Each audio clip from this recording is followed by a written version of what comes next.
बता दीजिए कि कितने क्वेश्चन से सही हो रहे हैं। पहला क्वेश्चन हमारा है कि निम्नलिखित में से कौन सा कथन सही नहीं है, सुमेलित कौन सा नहीं है?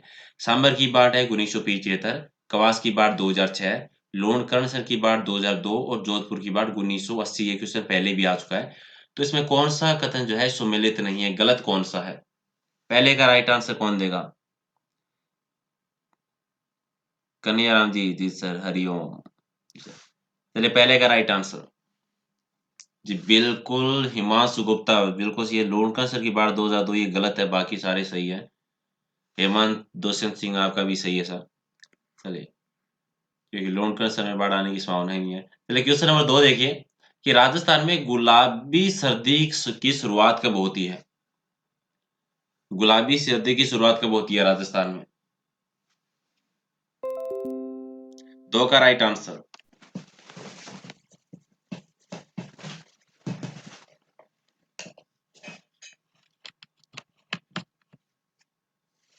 जैसे बिल्कुल दिवाली से होती है। ए सही आंसर हो जाएगा। श्रुति, हेमंत आपका भी सही है, दोनों का सही है। चलिए क्वेश्चन नंबर 3 नंबर क्वेश्चन है कि मध्य एशिया से चलने वाली पछुआ हवाओं की एक शाखा कई बार पश्चिमी दिशा में राजस्थान में प्रवेश करती है और इन शीतोष्ण कटिबंधीय चक्रवातों के कारण उत्तर और पश्चिमी राजस्थान में वर्षा होती है 10 से 20%, जिसे मावट भी कहते हैं और मावट के नाम से भी जाना जाता है। तो ये कौन सी फसल के लिए उत्तम नहीं मानी जाती? सिंपल भाषा में कहें तो मावट है वो कौन सी फसल के लिए हानिकारक है? किन्नू के लिए भी होती है, चावल के लिए माल्टा भी सही है, इसमें अनार के लिए उत्तम नहीं होती। डी हो जाएगा राइट आंसर। जी सर। चलिए क्वेश्चन नंबर 4 देखिए कि मई जून महीने में जो सूर्य की प्रखर किरणें राज्य के भूभाग को तप तरवी के समान गर्म कर देती है, तो वायुमंडल में कहीं कहीं सामान्य धाराएं उत्पन्न हो जाती है, यानी परिणाम वायु भंवर उत्पन्न होते हैं। वायु भंवर को स्थानीय भाषा में किस नाम से जाना जाता है? जैसे क्वेश्चन 4 का राइट आंसर। जी सर, भंबूलिया कहा जाता है, सी हो जाएगा। ये क्वेश्चन भी आ चुका है पहले भी एग्जाम में। चलिए क्वेश्चन नंबर 5 है कि निम्न में से सही सुमेलित है? आंधियां चलने की औसत संख्या बतानी है।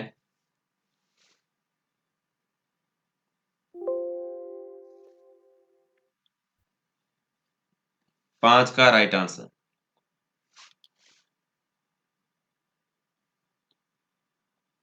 जी बी हो जाएगा इसका राइट। अजमेर सही है, अजमेर में उस 3 दिन आंधियां चलती है।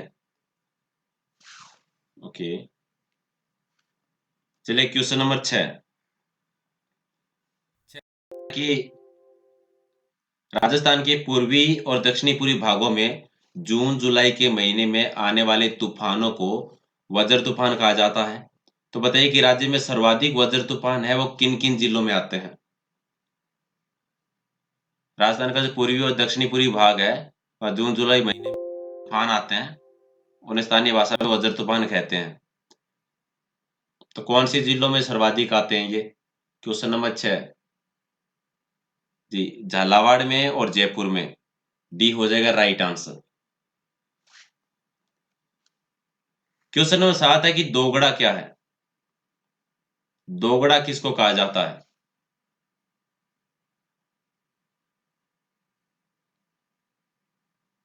तो मानसून से पहले जो वर्षा होती है, मानसून पूर्व की वर्षा, उसे दोगड़ा कहा जाता है। ए हो जाएगा राइट आंसर। चलिए क्वेश्चन नंबर 8 कि जलवायु दशाएं एवं कृषिगत उत्पादों के आधार पर राजस्थान में कुल कितने कृषि जलवायु क्षेत्र हैं? राजस्थान में कुल कितने कृषि जलवायु क्षेत्र है? Question number 8। जी 10 हैं टोटल। सी हो जाएगा राइट आंसर। क्वेश्चन नंबर 9 देखिए कि राजस्थान में संभावितः वाष्पन वाष्पोत्सर्जन की वार्षिक दर सबसे अधिक है वो जैसलमेर में है। ठीक है, तो सबसे कम कौन सी जिले में ये बताना है। सबसे ज्यादा का तो पहले भी क्वेश्चन आया कि सर्वाधिक कौन सी जिले में होती है, जैसलमेर जिले में होती है। और सबसे कम कौन सी जिले में होती है? बांसवाड़ा जिले में। बी हो जाएगा राइट आंसर। क्वेश्चन नंबर 10 कि राजस्थान में जनवरी महीने की तापमान रेखाओं का मान किस ओर बढ़ता है। यानी जनवरी महीने में तापमान है वो किस दिशा से किस दिशा की ओर बढ़ता रहता है राजस्थान में। और ये उत्तर से दक्षिणी पूर्व की ओर बढ़ता है। सी हो जाएगा राइट आंसर। जी हेमंत जी, जी नो का बी बिल्कुल, कविता आपका भी सही है। बागाराम आपका भी। तो 10 का सी हो जाएगा राइट आंसर। और क्वेश्चन नंबर 11 देखिए कि राजस्थान में वर्षा ऋतु में वर्षा होने वाले दिनों की संख्या सर्वाधिक कितनी है, जो सर्वाधिक सिरोही जिले में माउंट आबू कस्बे में है।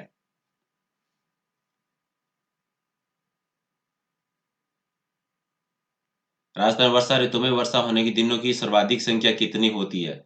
और सर्वाधिक दिनों की संख्या होती है किसमें, माउंट आबू में होती है, जो कि सिरोही जिले में है। 48 दिन तक रहती है। सी हो जाएगा राइट आंसर।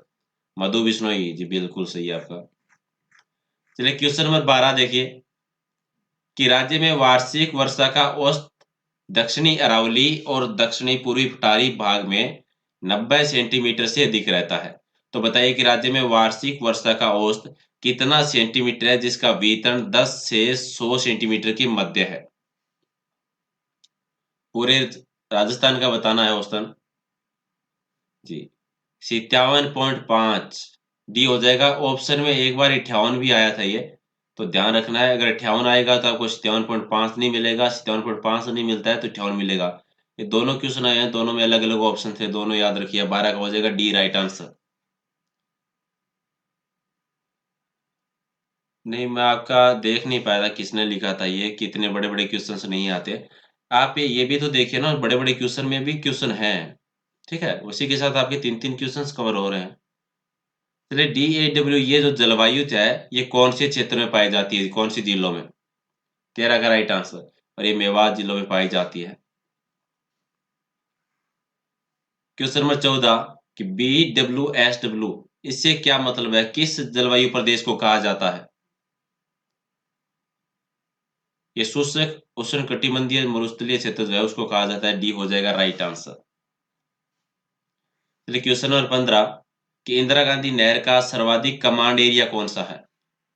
इंदिरा गांधी नहर का सर्वाधिक कमांड एरिया वो है जैसलमेर और बीकानेर। बी हो जाएगा राइट आंसर। क्वेश्चन नंबर 16 देखिए कि प्रधानमंत्री पंडित जवाहरलाल नेहरू ने आधुनिक भारत के मंदिर किसको कहा था। आधुनिक भारत के मंदिर, ये बहुउद्देशीय परियोजनाएं जो है इनको कहा था। 4 नंबर हमारा सही उत्तर हो जाएगा। क्वेश्चन नंबर 17 देखिए कि ज्वाई बांध जो है इसका निर्माण किसके द्वारा करवाया गया था। ज्वाई बांध का निर्माण किसने करवाया था। 17 का right answer. Saurabh Singh, Dimple, Kavita ji, okay, Ritu Sharma, Sushila. Okay, तो 17 का राइट आंसर हो जाएगा उमेश सिंह के द्वारा करवाया गया था। ए हो जाएगा राइट आंसर। क्वेश्चन नंबर 18 है कि छापे परियोजना जो है वो कौन से जिले में है। छापी परियोजना किस जिले से संबंधित है। और यह है झालावाड़ जिले में। 4 नंबर हमारा राइट आंसर। क्वेश्चन नंबर 19 कि राज्य में कुल सिंचित क्षेत्र के आधार पर न्यूनतम सिंचित क्षेत्र जो है वो कौन से जिले में है। यानी राजस्थान का टोटल सिंचित क्षेत्र जो है उसके आधार पर बताना है कि सबसे कम सिंचित क्षेत्र कौन से में है। और सबसे कम जो है ये राजसमंद में है न्यूनतम। 19 का डी हमारा राइट आंसर हो जाएगा। मीना सरोवर जी बिल्कुल सही था। गणपत जी आपका भी। क्वेश्चन नंबर 20 बिल्कुल इजी सा है कि राजस्थान का सबसे बड़ा अभ्यारण्य कौन सा है। राजस्थान का सबसे बड़ा अभ्यारण्य राष्ट्रीय मरु उद्यान।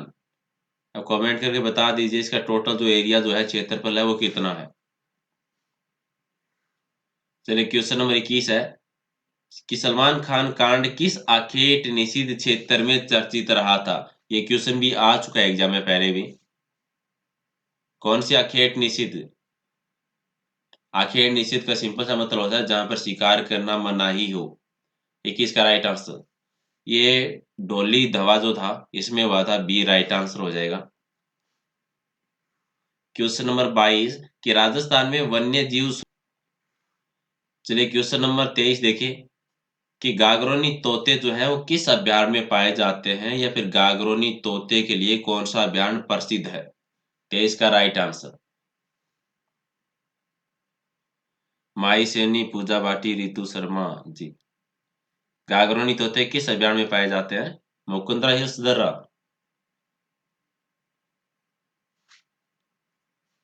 राजपाल सिंह जी जी सर, वेरी गुड। चलिए क्वेश्चन नंबर 24 कि रणथंभौर अभयारण्य सवाई माधोपुर को राष्ट्रीय उद्यान का दर्जा कब दिया गया था।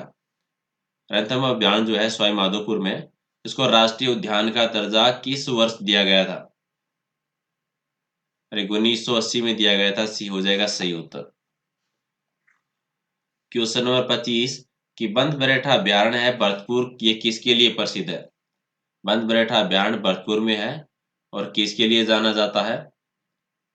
ये जरखों के लिए प्रसिद्ध है, सी हो जाएगा राइट आंसर। क्वेश्चन नंबर 26 एम्पीरियल सेंट गाउज है वो किस पक्षी को कहा जाता है। रेत के तीतर को कहा जाता है, डी हमारा राइट आंसर हो जाएगा। 27 नंबर है कि बस्सी अभयारण्य जो कि चित्तौड़गढ़ में है, ये किस नदी का उद्गम होता है वहां से। बस्सी अभयारण्य चित्तौड़गढ़ से किस नदी का उद्गम होता है। औरई नदी का होता है, ये हमारा राइट आंसर हो जाएगा।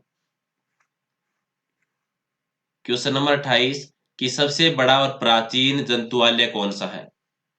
5 जंतुआलयों में सबसे बड़ा और सबसे प्राचीन जंतुआलय कौन सा है, और यह है जयपुर जिले का, डी राइट आंसर हो जाएगा। और क्वेश्चन नंबर 29 कि वन्य जीवों की दृष्टि से राजस्थान का दूसरा स्थान है, तो पहला स्थान किस राज्य का है। पहले स्थान पर असम आता है, दूसरे स्थान पर राजस्थान आता है, डी हो जाएगा राइट आंसर। क्वेश्चन नंबर 30 कि सर्वाधिक आखेट निषिद्ध क्षेत्र वाला जिला कौन सा है। किस जिले में सर्वाधिक आखेट निषिद्ध क्षेत्र है। ये जोधपुर जिले में है, सी हो जाएगा राइट आंसर।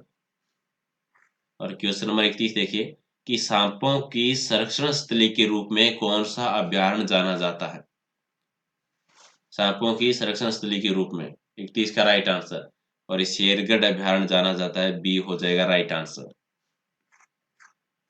क्वेश्चन नंबर 32 कि बाघ शिफ्टिंग करने वाला राज्य का प्रथम अभयारण्य कौन सा है।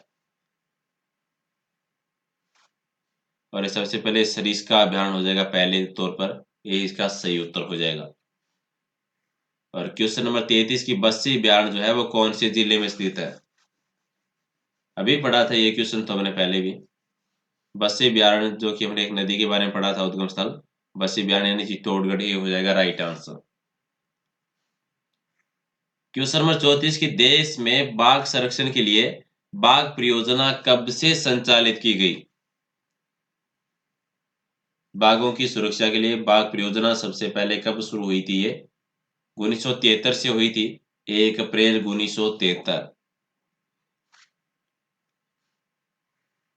क्वेश्चन नंबर 35 है कि नांगल बांध जो है वो कौन सी नदी पे बनाया गया है। Techno Rajasthan, very good evening sir, कैसे हो आप।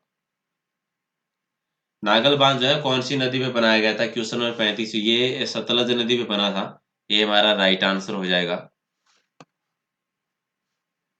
चलिए क्वेश्चन नंबर 36 देखिए कि भाखड़ा नागल परियोजना से राज्य के किस जिले को सर्वाधिक सिंचाई करवाई जाती है। यानी भाखड़ा नागल परियोजना से कौन से जिले में सबसे ज्यादा सिंचाई होती है। 36 का राइट आंसर प्रमोद गुज्जर। सौरभ सिंह जी जी, सबसे ज्यादा हनुमानगढ़ जिले में होती है, ये हमारा राइट आंसर हो जाएगा यहाँ। चलिए क्वेश्चन नंबर 37 देखिए कि राज्य में सिंचित क्षेत्र में इनमें से सर्वाधिक क्षेत्र किस फसल का है। जितने एरिया में सिंचाई की जाती है, तो कौन सी फसल है जो सर्वाधिक सिंचित क्षेत्र में है। 37 जी, राजस्थान में गेहूं आती है इस मामले में पहले स्थान पे, ए हो 4 में इसका राइट आंसर हो जाएगा। क्वेश्चन नंबर 38 है कि राज्य में 65 से 70% सिंचाई जो है निम्न स्रोतों में से की जाती है, यानी किससे की जाती है। जी, सर्वाधिक कुओं और नलकूपों से की जाती है, जिनका प्रतिशत है वो 65 से 70% है। अब एक आंसर आप कमेंट करके बता दीजिए कि कुओं और नलकूपों के द्वारा सर्वाधिक सिंचाई जो है, राजस्थान के कौन से जिले में होती है? चलिए 39 देखिए कि चंबल नदी परियोजना में कुल कितने विद्युत उत्पादन किया जाता है? चंबल नदी परियोजना में विद्युत उत्पादन कितना होता है? 39 386 मेगावाट बिजली का उत्पादन होता है। ये हमारा राइट आंसर हो जाएगा। क्वेश्चन नंबर 40 की इंदिरा गांधी नहर में कितनी शाखाएं निकाली गई है? जो संचालित है अभी, उनका नहीं बताना है, जो अभी तक कंप्लीट हो चुकी है उनकी संख्या बतानी है। अभी तक 9 हो जाएगा राइट आंसर। ए हमारा सही उत्तर है। 41 की चौधरी कुंभाराम लिफ्ट नहर से निम्न में से किस जिले को लाभ नहीं मिलता है? इनमें से 3 जिले हैं जहां पर चौधरी कुंभाराम लिफ्ट नहर से जल की आपूर्ति होती है, एक में नहीं होती। कौन सा नहीं है? सीकर नहीं है इनमें। 3 नंबर हमारा राइट आंसर हो जाएगा। क्वेश्चन नंबर 42 है कि बेंतली सिंचाई परियोजना है वो कौन से जिले में स्थित है? बेंतली सिंचाई परियोजना है, ये है 12 जिले में। रितु शर्मा, कविता जी, आपका भी सही है। ये हो जाएगा राइट आंसर। चलिए क्वेश्चन नंबर 43 की चंबल परियोजना कितने चरणों में पूर्ण हुई थी? चंबल परियोजना जो है 3 चरणों में पूरी हुई थी। बी हो जाएगा इसका सही उत्तर। और 44 नंबर क्वेश्चन बिल्कुल इजी सा है कि बिशलपुर परियोजना जो है वो कौन सी नदी पर स्थित है?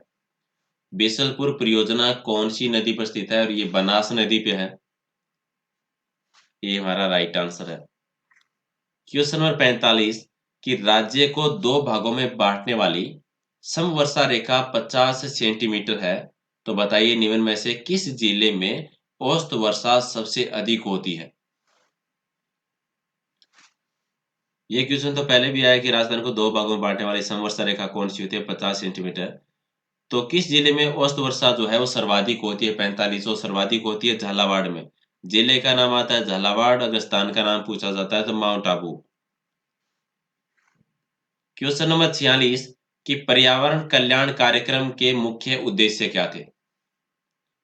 पर्यावरण कल्याण कार्यक्रम जो चलाया गया था उसका मुख्य उद्देश्य क्या था? उसका मुख्य उद्देश्य था कि जनसंख्या का स्थायित्व किया जाए, शिशु मृत्यु दर पर नियंत्रण हो और मातृ मृत्यु दर है उस पर भी कंट्रोल हो। डी हो जाएगा राइट आंसर। उपयुक्त सभी है, ये सही आंसर है इसके। चलिए क्वेश्चन नंबर 47 देखिए। 47 है कि मुख्यमंत्री बालिका संबल परियोजना के उद्देश्यों के संदर्भ में कथनों पर विचार करना है और सही उत्तर का चयन करना है। पहले तो योजना का नाम देख लीजिए ताकि समझ में आए सारी चीजें। मुख्यमंत्री बालिका संबल परियोजना। पहला कथन है कि प्रदेश में बाल विवाह की प्रथा को रोकने के लिए माता पिता को प्रेरित करने की भावना उत्पन्न करना। दूसरा कथन है कि निरंतर गिरते जा रहे लिंग अनुपात को रोकना था। तीसरा है कि निरंतर बढ़ती हुई आबादी को रोकने का प्रयास करना।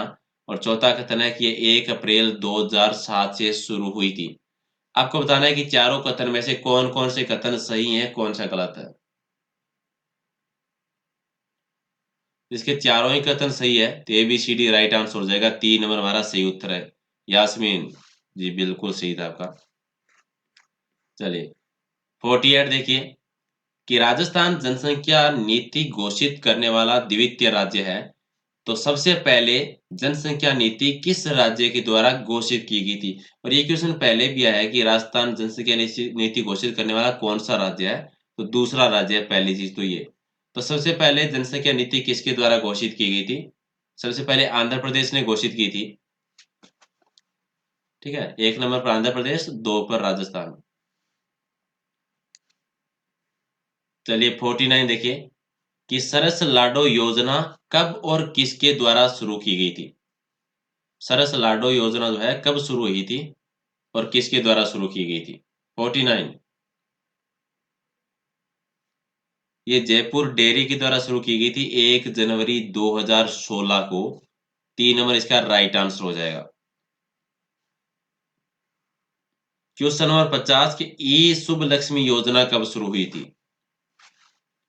ये शुभ लक्ष्मी योजना की शुरुआत कब हुई थी? ये 2014 में हुई थी, 15 अक्टूबर 2014 को। 51 नंबर की जननी एक्सप्रेस एम्बुलेंस सेवा 2 अक्टूबर 2012 को मुख्यमंत्री के द्वारा किस अस्पताल से शुरू की गई थी? एक क्वेश्चन तो यही होगा कि जननी एक्सप्रेस एम्बुलेंस सेवा कब शुरू हुई थी? 2 अक्टूबर 2012 को। कौन से हॉस्पिटल से हुई थी ये? और ये जयपुरिया हॉस्पिटल से हुई थी। 3 नंबर हमारा राइट आंसर है। क्वेश्चन नंबर 52 कि राजस्थान जननी शिशु सुरक्षा कार्यक्रम की शुरुआत तत्कालीन मुख्यमंत्री अशोक गहलोत के द्वारा की गई थी और कब की गई थी? ये हुई थी 2011 में, 12 सितंबर 2011। क्वेश्चन नंबर 53 कि राज्य का प्रथम मदर्स मिल्क बैंक जो है वो कौन से जिले में स्थापित किया गया है? पहला मदर्स मिल्क बैंक, और ये उदयपुर में स्थापित किया गया था पहला। 2 नंबर हमारा राइट आंसर हो जाएगा। क्वेश्चन नंबर 54 कि फरवरी 2004 में शुरू की गई वंदे मातरम योजना का संबंध है वो किस से है?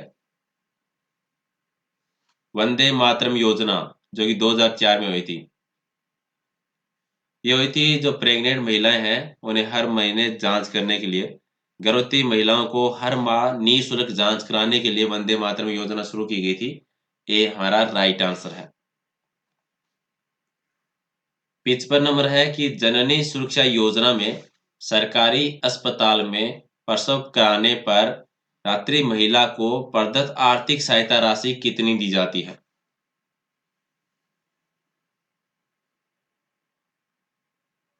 55 का राइट आंसर जी। ग्रामीण महिला को 1400 रुपए और शहरी महिला को 1000 रुपए। 2 नंबर हो जाएगा सही उत्तर। चलिए 56 कि राष्ट्रीय ग्रामीण स्वास्थ्य मिशन में केंद्र सरकार का और राज्य सरकार की साझेदारी कितनी है? दोनों की कितनी हिस्सेदारी है राष्ट्रीय ग्रामीण स्वास्थ्य मिशन योजना में? 56। केंद्र सरकार की है 85% और राज्य सरकार की है 15%। तो 85:15 हो जाएगा 4 नंबर सही उत्तर। क्वेश्चन नंबर 57 कि राजस्थान में राज्य जनसंख्या नीति किसकी अध्यक्षता में गठित समिति की रिपोर्ट के आधार पर तैयार हुई थी? ये समिति जो बनी थी वी.एस. व्यास की अध्यक्षता में बनी थी। 3 नंबर हमारा राइट आंसर। चलिए क्वेश्चन नंबर 58 कि कुशल मंगल कार्यक्रम की शुरुआत कब हुई थी? कुशल मंगल कार्यक्रम, और ये 2015 में हुआ था, 11 जुलाई 2015। और ये आज का हमारा सेकंड लास्ट क्वेश्चन कि राजस्थान में भरतपुर की जो राराय गांव है उसमें 6 फरवरी 2008 को किस योजना की शुरुआत की गई थी? वहां पर हुई थी यशोदा योजना। तो यशोदा योजना की शुरुआत कब हुई थी? 6 फरवरी 2008 को। कहां से? भरतपुर जिले से, और गांव का नाम पूछा जाता है तो राराय गांव। और लास्ट क्वेश्चन, क्वेश्चन नंबर 60 कि ओजस क्या है? ओजस बता दीजिए लास्ट।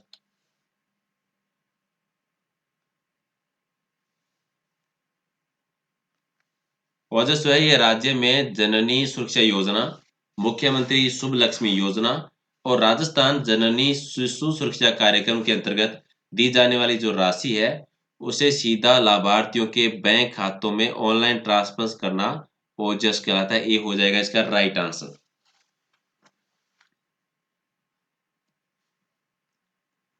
ओके। ओके, तो ये थे आज के 60 क्वेश्चन। और अगर आपको इसकी पीडीएफ लेनी है तो आप दो जगह से ले सकते हो, या तो टेलीग्राम से या फिर फेसबुक पेज से। दोनों का नाम आप प्रहलाद सारण सर के नाम से सर्च कर सकते हो। फिर भी अगर आपको किसी वजह से अगर पीडीएफ नहीं मिलती है तो वीडियो के डिस्क्रिप्शन में लिंक दे रखा है, आप मुझे मैसेज कर सकते हो, मैं आपको पर्सनली भेज सकता हूँ। ओके गाइस, तो अगर वीडियो पसंद आया तो लाइक कर दीजिए, पसंद नहीं आया तो डिसलाइक कर दीजिए। जितने भी क्वेश्चन सही हुए वो कमेंट कर दीजिए और अपने दोस्तों के साथ शेयर कर दीजिए ताकि रोजाना इस तरह की क्लासेस हम करते रहें। Okay, guys, thank you. Good night.